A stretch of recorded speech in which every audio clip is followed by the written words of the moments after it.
কিশোরগঞ্জে পৌরসভা প্রকল্পে সরকারি টাকা হরিলুটের অভিযোগ করেছে অডিট অধিদপ্তর। আর কর্মকর্তারা হাঁকাচ্ছে কম দামে চড়া বিল। আবার যে কাজ হয়নি সে কাজের নামেও তুলছে টাকা, একই কাজে তুলছে দুবার বিল। এমনকি প্রকল্পের নকশা বদলে হাতিয়ে নিচ্ছে অতিরিক্ত টাকা। এতে আর্থিক ক্ষতির হয়েছে ৬০ লাখ টাকারও বেশি। এদিকে অডিট আপত্তির ১ বছরে অপরাধীদের শায়েস্তা না করায় তোপের মুখে পৌর কর্তৃপক্ষ।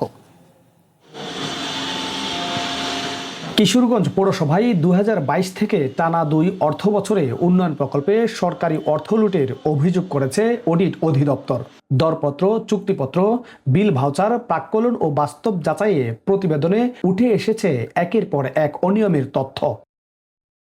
নগরে ৬৫ মিটার আরসিসি ড্রেন নির্মাণের কথা ছিল, অথচ কাজ হয়েছে ৫৫ মিটারের। ঠিকাদারকে ঠিকই পুরো টাকা দিয়েছে কর্তৃপক্ষ। এতে সরকারি ১,৩৩,৩২৫ টাকা আত্মসাৎ করেছে জড়িতরা। এছাড়া বিভিন্ন ওয়ার্ডে স্ল্যাব নির্মাণ প্রকল্পেও রয়েছে নথি ঘাটতি। শুধু কাউন্সিলরদের প্রত্যয়নপত্র দেখিয়ে বিল করা হয়েছে ১৫,৮৪,৮২৭ টাকা। ভবিষ্যৎ হোক নিরাপদ, বিনিয়োগ হোক বিশ্বস্ত, আর আমার পছন্দ সল্ট বে। ওয়েলকাম টু সল্ট বে। রড ছাড়াই ঢালাই করেছে অনেক প্রকল্প। নকশা পাল্টে একই কাজ দুইবার দেখিয়ে অন্য নানা প্রকল্পে লোকসান হয়েছে ৬০,২১,২৬৪ টাকা। অডিট প্রতিবেদনে এসব অনিয়মের জন্য দায়ী করা হয়েছে নির্বাহী প্রকৌশলী রফিকুল ইসলামকে। স্যার আছেন, স্যারের অনুমতি ছাড়া আমি কিছু বলতে পারবো। আর অডিটের আপত্তির বিষয়টা হলো একদম অফিসিয়ালি, বড় ধরনের অভিযোগের পরও পেরিয়ে গেছে ১ বছর। কর্তৃপক্ষের কোনো ব্যবস্থা না নেওয়ায় উদ্বিগ্ন সচেতন নাগরিক কমিটি। একটা অডিট হয়েছে, সেই অডিট রিপোর্টের উপর ভিত্তি করে এখানে যে দায়িত্বপ্রাপ্ত যে কর্মকর্তা যিনি আছেন তার অবশ্যই সেটা খতিয়ে দেখা উচিত। এদিকে দুদক আইনজীবীরা জানান, অডিট আপত্তির ভিত্তিতে সব প্রণোদিত হয়ে তদন্ত করতে পারে কমিশন, দায়ের করতে পারবে মামলা।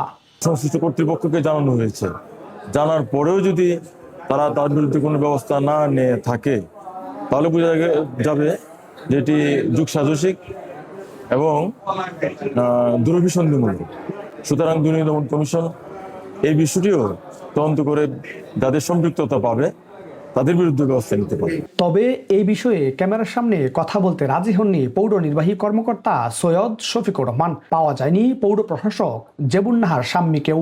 ক্যামেরার সামনে আমাদের এই ব্যাপারে কথা বলে আমরা তো জানি, একটু বলি উনি পেশারের আমরা একজন আরেকজনের এটা অফিসিয়ালি এটা ঠিক। অনিয়মের সাথে জড়িতদের আইনের আওতায় এনে সরকারের টাকা পুনরুদ্ধারে যথাযথ ব্যবস্থা নেবে কর্তৃপক্ষ, এমনটাই প্রত্যাশা পৌরবাসীর।